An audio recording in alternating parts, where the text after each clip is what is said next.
La Côte d'Ivoire s'apprête à vivre le 25 octobre 2025 une élection présidentielle qui présente déjà des risques de violence à l'image de presque toutes les précédentes élections dans le pays. Au nombre des éléments à la base de cette crise probable, on retrouve pêle-mêle la candidature controversée d'Alassane Ouattara à un 4e mandat, l'exclusion des principaux opposants Tidjane Thiam, Laurent Gbagbo, Charles Blé Goudé et Guillaume Soro, suite à leur radiation de la liste électorale. Dans une certaine mesure, il y a aussi le cadre institutionnel qui ne fait pas moins l'objet de désaccords.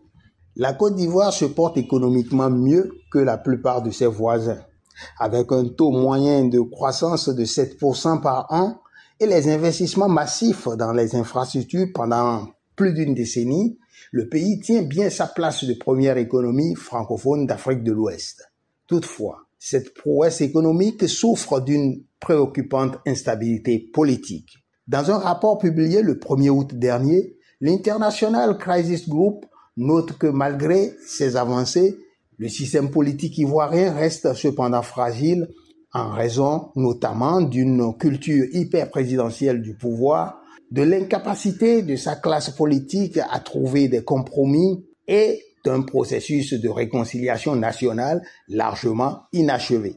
Et ce rapport de noter que cette fragilité politique ressurgit à chaque scrutin présidentiel et pourrait cette fois-ci encore menacer la stabilité du pays. Le contexte politique et le paysage préélectoral de 2025, presque semblables à ceux de 2020, suscitent des inquiétudes quant au déroulement pacifique du scrutin. Mieux, bon nombre d'observateurs s'accordent à dire que la pacification du pays tient surtout à un compromis franc entre une poignée de leaders politiques, dont principalement Alassane Ouattara, Laurent Gbagbo, Tidjane Thiam, Guillaume Soro et Charles Blé Goudé. À travers ces hommes politiques, des milliers d'Ivoiriens, plusieurs familles n'ont pas encore fini de soigner les blessures nées des différentes crises politiques depuis plus de 20 ans. Les leaders politiques, pour la plupart, le savent très bien, puisque chacun d'eux fait souvent des analyses de situation et prodigue aux besoins de sages conseils. Le président Alassane Ouattara, par exemple, avait souhaité en 2017 que son homologue zimbabwéen d'alors, Robert Mugabe, qui était âgé de 93 ans, quitte ses fonctions dans la dignité. Ouattara estimait qu'à son âge et compte tenu des 30 années déjà passées au pouvoir, et là je cite Ouattara, tout le monde est conscient qu'il est temps qu'il cède son fauteuil à une nouvelle génération. Fin de citation. Nul n'a donc été surpris lorsqu'en 2019, Alassane Ouattara annonça sa décision de ne pas être candidat en 2020 et de transférer le pouvoir à une jeune génération. Mais l'assurance fut de courte durée lorsque, prétextant d'une raison de force majeure, le décès de son dauphin désigné Amadou Gon Coulibaly, il décida de reconsidérer sa position pour combler le vide, avait-il dit. Et en annonçant qu'il est encore dans les starting blocks pour 2025, le candidat désormais familier des Ivoiriens déclare « Ce nouveau mandat sera celui de la transmission générationnelle avec l'équipe que je mettrai en place.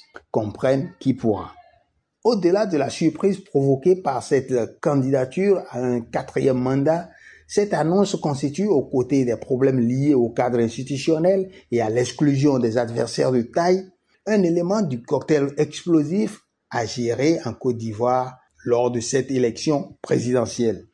À dire vrai, la situation aurait peut-être été moins confuse si, avec l'exclusion d'un leader politique comme Laurent Gbagbo, Alassane Ouattara se retirait aussi de la course. On aurait alors pensé à une véritable transmission générationnelle du pouvoir. D'autres observateurs auraient voulu que, dans une recherche de la paix et de la concorde nationale, tous les leaders politiques fussent admis sur la liste électorale afin d'avoir une élection vraiment ouverte, libre et transparente. Aujourd'hui, la Côte d'Ivoire, longuement perçue comme pays de paix, notamment sous le règne de son premier président Félix Houphouët-Boigny, a du mal à s'extirper du guêpier dans lequel elle s'est engouffrée depuis près de 3 décennies. D'abord via le concept confus et chrysogène de l'ivoirité, ensuite par la crise post-électorale de 2010-2011 avec ses milliers de morts et les plaies non pensées, et puis n'oublions pas les 85 morts lors des troubles électoraux de 2020. Pour le scrutin du 25 octobre 2025, certains opposants, dont Laurent Gbagbo et Tidjane Thiam, sonnent déjà le tocsin, à l'instar de la récente manifestation pacifique du 9 août pour fustiger le 4e mandat du président Ouattara d'une part et leur exclusion d'autre part. N'est-il pas temps que la classe politique ivoirienne place les intérêts du pays au-dessus des ambitions personnelles de ses leaders? De mon intime conviction, je pense qu'il est temps pour Ouattara et Gbagbo de se mettre à la touche pour voir les jeunes jouer. Au mieux, ils pourraient être des arbitres ou des coachs qui siffleraient désormais ou agiraient dans l'intérêt d'une Côte d'Ivoire unie et réconciliée avec elle-même. Merci pour l'attention.